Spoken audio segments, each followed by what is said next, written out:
we have a bit of a longer than usual reading as Reverend Kimberley reads through the questions. We still have 10 seconds to run one back if you want to the back room. So this is The Beauty of Questions. It's from The Beauty of Questions by Karen Horneffer-Ginter. I love the idea of loving questions, seeing the potential beauty that they contain. I don't think we always give questions the time and attention they deserve, often mistaking them as being merely stepping stones to an answer. When used properly, questions have the potential to connect us to the world of another. A heartfelt, "How are you? How was your day?" can become the bridge that keeps us in relationship to the lives of those we love. Sometimes, too, questions create a bridge within ourselves, allowing us to hear what's going on at a deeper level. We know when we've encountered a question that has this potential because it stays with us, maybe for the day, maybe for our whole lives. It taps us on the shoulder to wake us up, or it wiggles its way in more deeply, opening us to seeing things in a new way. I still recall first encountering Judith Dirk's chorus of questions about how my life might have been different if there had been a sacred circle to step into. Mary Oliver asking me about my plans for this one wild and precious life. Oriah Mountain Dreamer wanting to know what I ache for and if I dare to dream of meeting my heart's longings. And Angelus Arian reminding me of the questions asked in some indigenous cultures. When did you stop singing? When did you stop dancing? I think of my friend Ming asking me at lunch one day if I thought writing was my fullest and truest expression. All these questions have remained close companions across the years. Given that questions have the capacity to open or close possibilities, it's worth thinking about what questions we want to ponder and which ones we're tired of asking ourselves. Other questions, however, are worth keeping around, worthy of holding close and not replacing with an answer too quickly. Just as the expression goes, only speak if you can improve on the silence. Maybe, too, we should be taught to offer an answer only if it improves on the question. Maybe, too, it's fair to say that we need to find our way to a certain number of answers before we can feel comfortable spending time in the somewhat groundless world of questions. We need to feel some certainty before we can appreciate that it's this realm of questions that can pull us into places of greater truth. And there may be times when claiming an answer actually moves us further from the truth. I've noticed that such reflections have left me qualifying many of my hopes and requests and prayers, often including if it's meant to be or if it's for the highest good. Such language feels humbling in moments and liberating in others. More and more, though, I've come to see that often we're best off keeping some space for question marks to be inserted and possibly to remain, especially with the really juicy questions that over time begin to guide our way.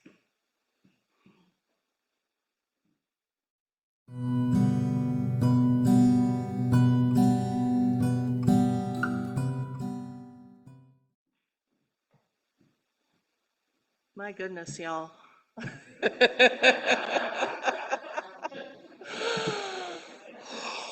My goodness. So first, what I want to say is there are so many juicy questions in here. Some of them I absolutely am going to be preaching about. Well, including, let me get into this a little bit. Somebody asked about what happens after death. And every time I get this question, I wind up preaching a service on the afterlife, but it usually falls sometime in October. So I hope you will come in October when I do a service literally called Afterlife. Um, I love preaching about it. There were some questions about General Assembly and the business agenda. I don't know what's on the agenda yet, so I'll get back to you. Um, how do we get more people to attend? It's a commitment and it's a time commitment, but it is so life-giving. It is literally life-giving. It is eye-opening to walk into a hall of thousands of Unitarian Universalists. You feel like you're home. The music is incredible. The worship is stunning. There's so much to see and do and think about. It truly is life-giving. So I hope you will really think about that. Um, Enlightenment, I will talk about at some point. Just telling you all the things I won't. And questions about worship itself. Whoever asked them didn't put it on here, but whoever asked the 2 questions about worship, come see me after. Okay, so let me see if I can get to the rest. They're kind of grouped.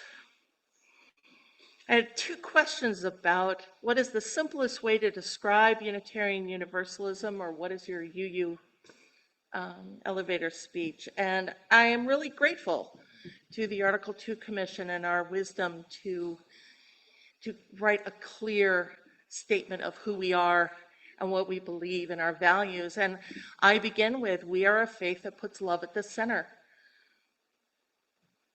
And that means that we see every human as a person, that we celebrate your spiritual path, that we work for justice and equity, and we do it with compassion and generosity. And we inspire, we hope, transformation.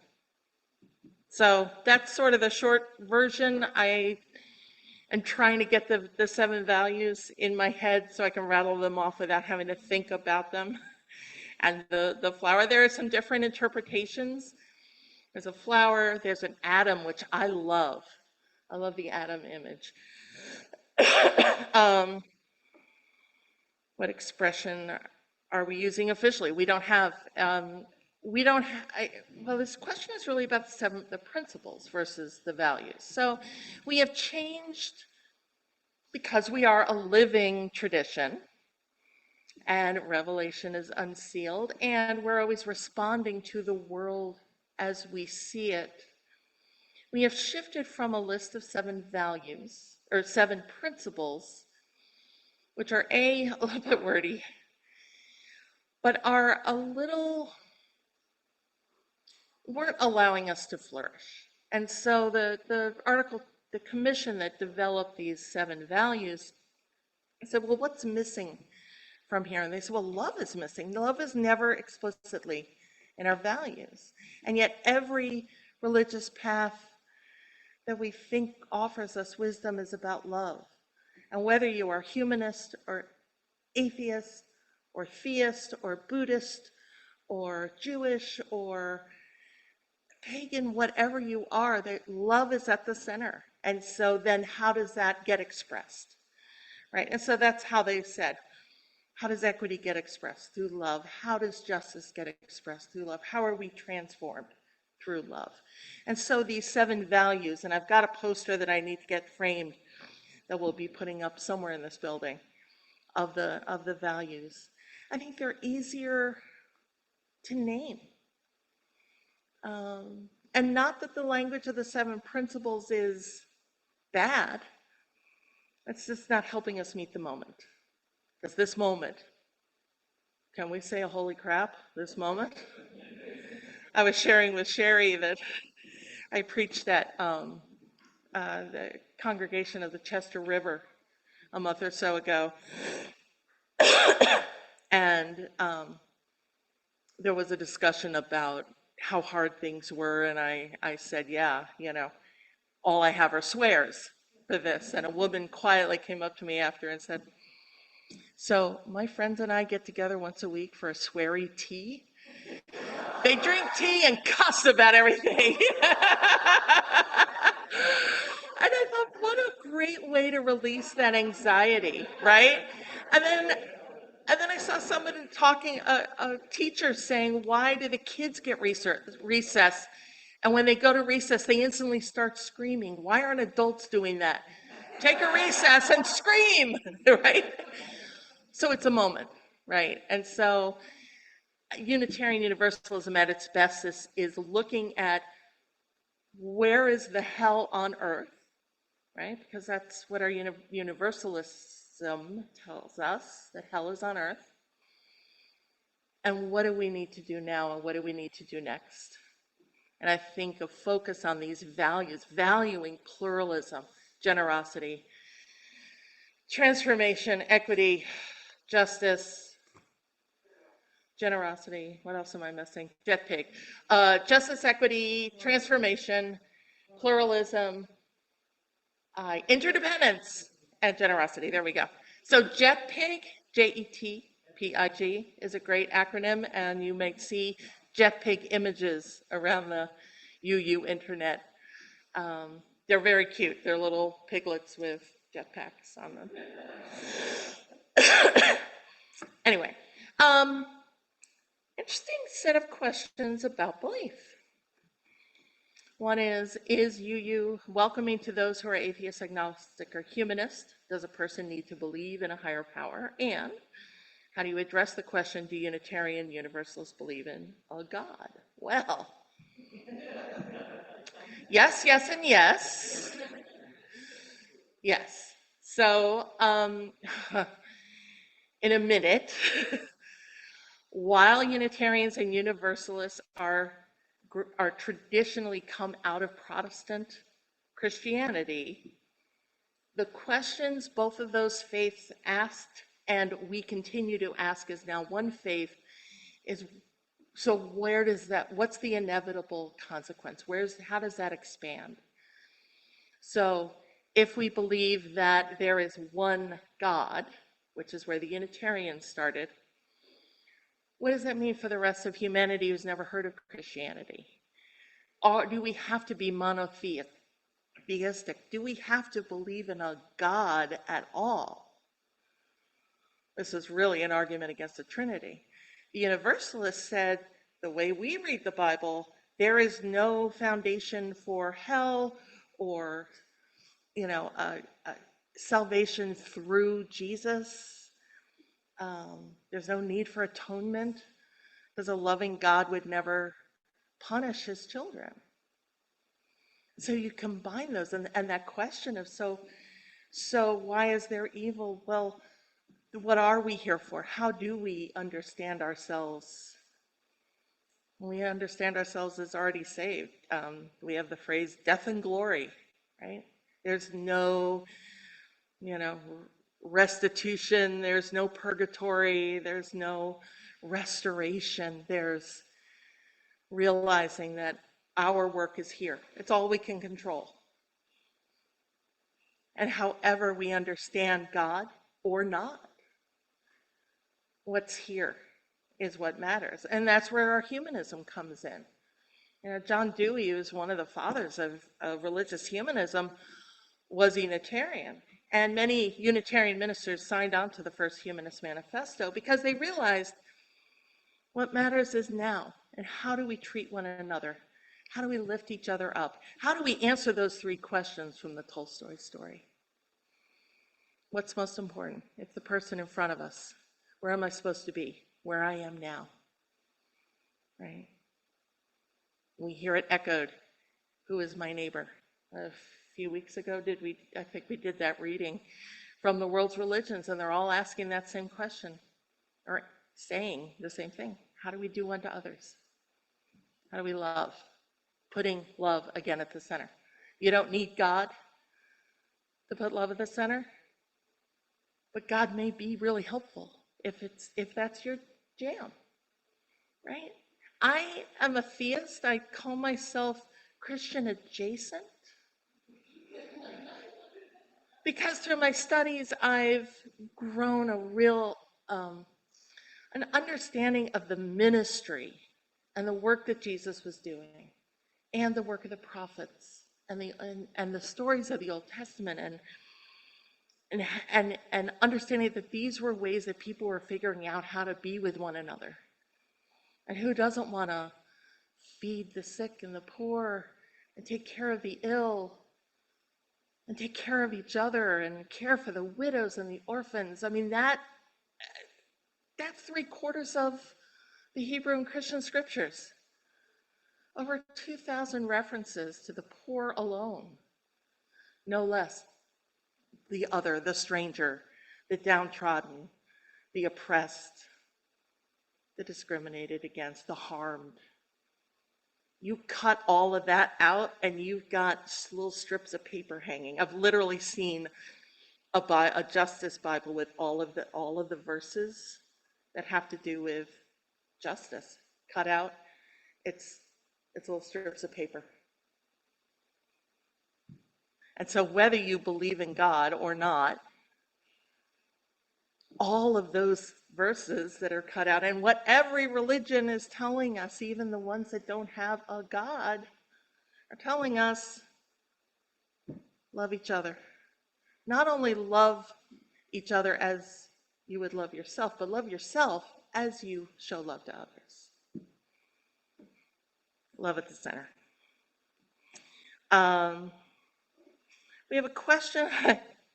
The big one, are we a religion? Yes. We absolutely are, and I don't have it with me. I wish I brought resources. But there's this wonderful list, sort of rubric of what makes a religion. And Rich, I'm going to follow up with you on that because it's interesting to think about. So what are those requirements? And some of them have to do with, a set of values, organization, purpose, all of those things. And you just check off the list like, yep, we are. And I know some people don't think we are. They call us a movement. Well, we've been around for a while.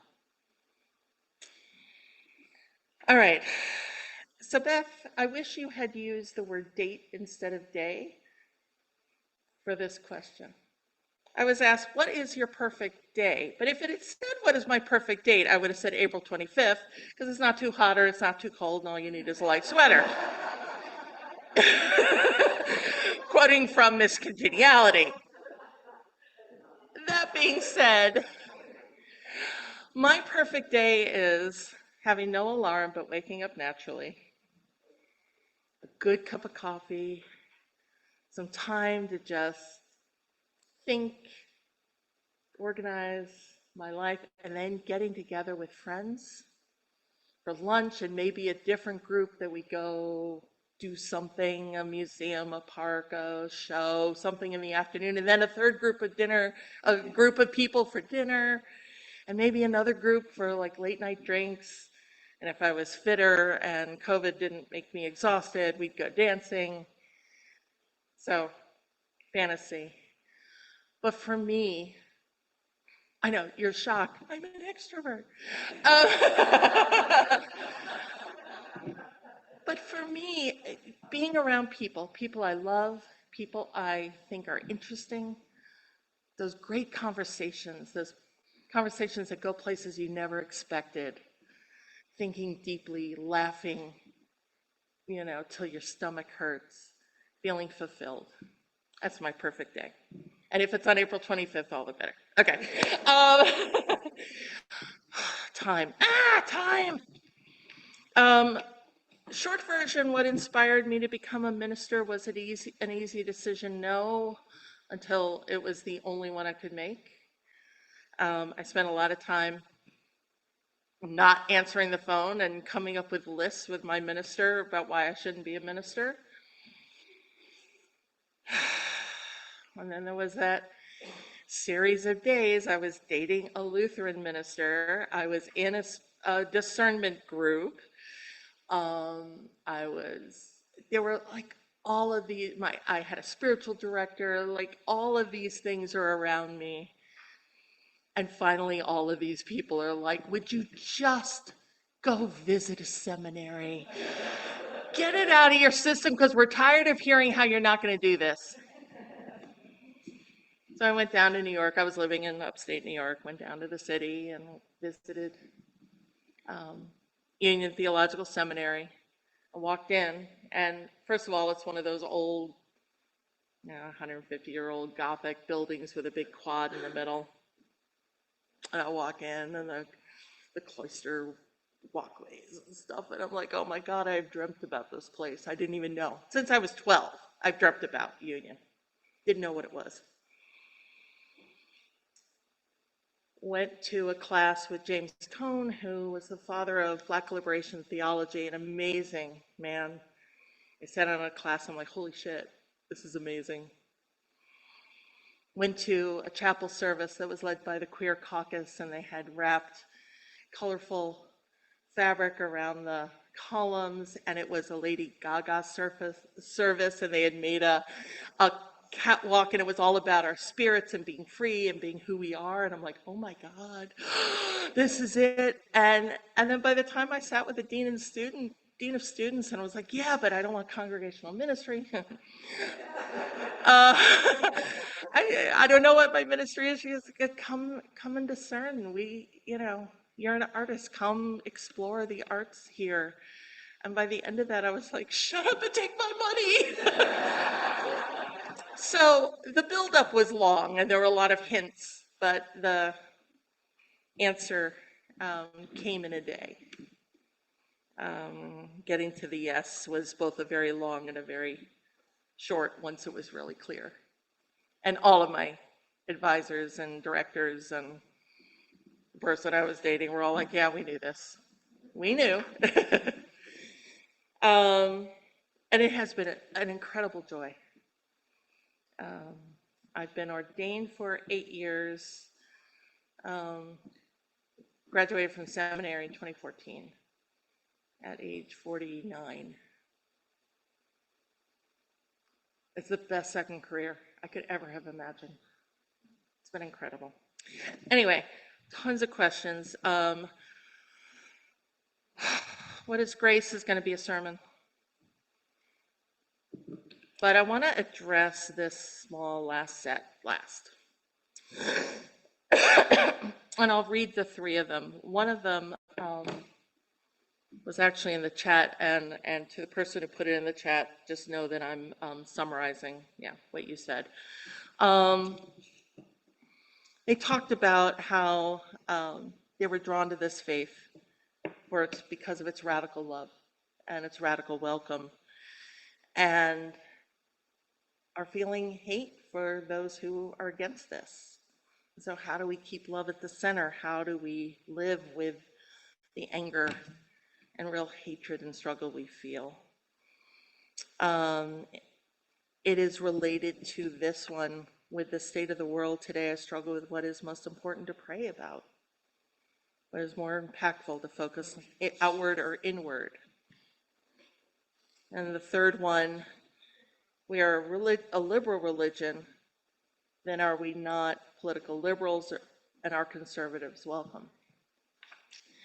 A lot of big questions. And my answer is going to be imperfect and probably not very satisfying. What we value, what we have kind of always valued, is free thought, the inherent worth and dignity of every person, the right to be all of who we are, the right to believe what we know is true for us, to share a spiritual journey, to express generosity and kindness and care for our neighbor. This is a long tradition, and this has been seen as liberal. For one of my classes, I'm doing a Doctor of Ministry program. For one of my upcoming classes, we just read a book called Heathen by Catherine Jin Lum, which is about the concept of heathens in regard to race and religion. And this is an old idea that absolutely others people. And so whether it's the laws that, made the Japanese and the Chinese in internment camps or refuse the growing, problems with who is in or out according to ICE. Um, the old questions of slavery and the new questions of slavery and Jim Crow and violence against African Americans. The ways that other religions are vilified, and yet, Christianity is under attack. The narrowness of saying this is the only way to believe, this is the only way to be. The unwillingness to accept that there is wisdom beyond a set of letters and books and fragments that over centuries has come together that we call the Bible. Dan McClellan is a public biblical scholar and talks a lot about data over dogma. So look for him. He's got some amazing videos talking about this stuff. Anyway,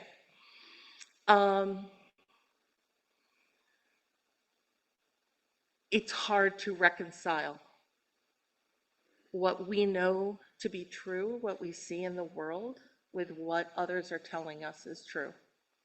And unfortunately, that wasn't always a political thing. And we can talk about the political history of conservatism, honestly, the last 150 years of our country, and how religious values have gotten into the political discourse, have become the political discourse. And it's hard.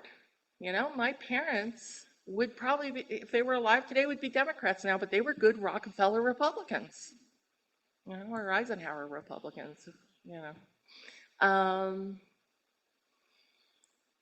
And so there's a point at which we have to say, if you cannot honor the personhood of someone who is different than you sitting next to you in the pews, if you're going to spew hate about them, that's contrary to what we believe.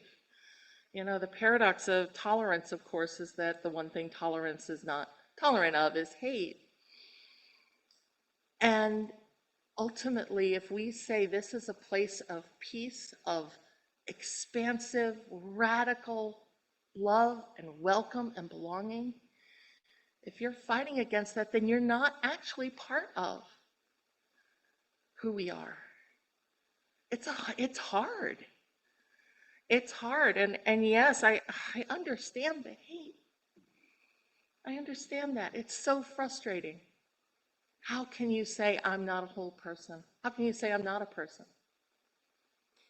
How can you look at my partner or my skin or the way I present in the world and tell me I don't belong? How dare you?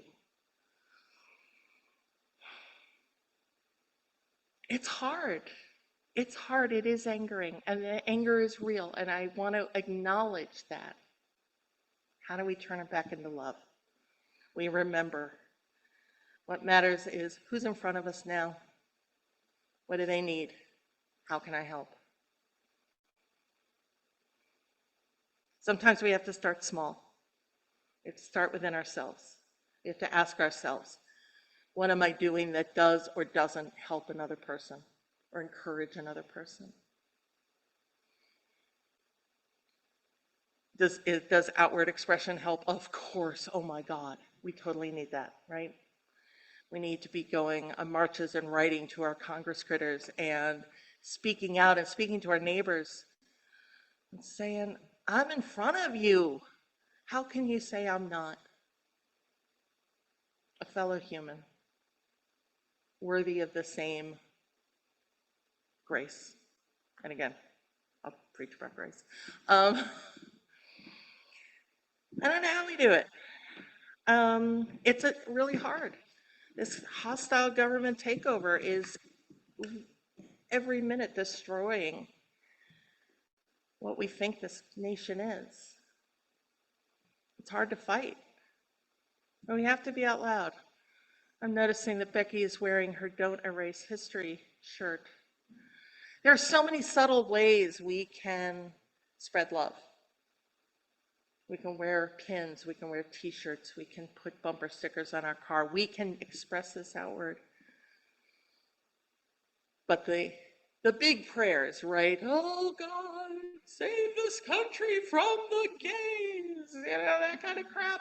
That shows, sorry, I'm going back to biblical stuff. That's Paul, or that's Amos actually saying, I don't want your festivals, I don't want your expressions, I don't want your, what's the word I'm looking for? I don't want you to pose as someone who believes these things. It has to be married then with action. So when the person comes up to Becky and says, what do you mean by that? She can say, when we don't talk about everything that's happened to people, we're not helping them. Or whatever words she's going to come up with. And I'm only picking on you because you're right at my line of sight and you got a great t-shirt on, right? But when I wear my You Belong shirt, what do you mean I belong? I don't care who you love. I don't care how you understand your sexuality and your gender. I don't care how you understand your race. In this moment, no matter what you bring to the table, it's welcome. You belong here. I want you here. The circle can always grow bigger. So it's both. We sometimes say we pray with our feet and our hands and our actions. And it's good to get right with yourself. I've preached about spiritual practice. It matters that we take care of our own spirits, we take care of our souls, and we take care of ourselves. So it's a both and. And it's all centered around love. It's about love. It's about love for each other. It's about how are we with each other. So, lots of questions answered, lots more you've probably come up with since I started talking. All of these are coming home with me, and I will start coming up with some answers and responses.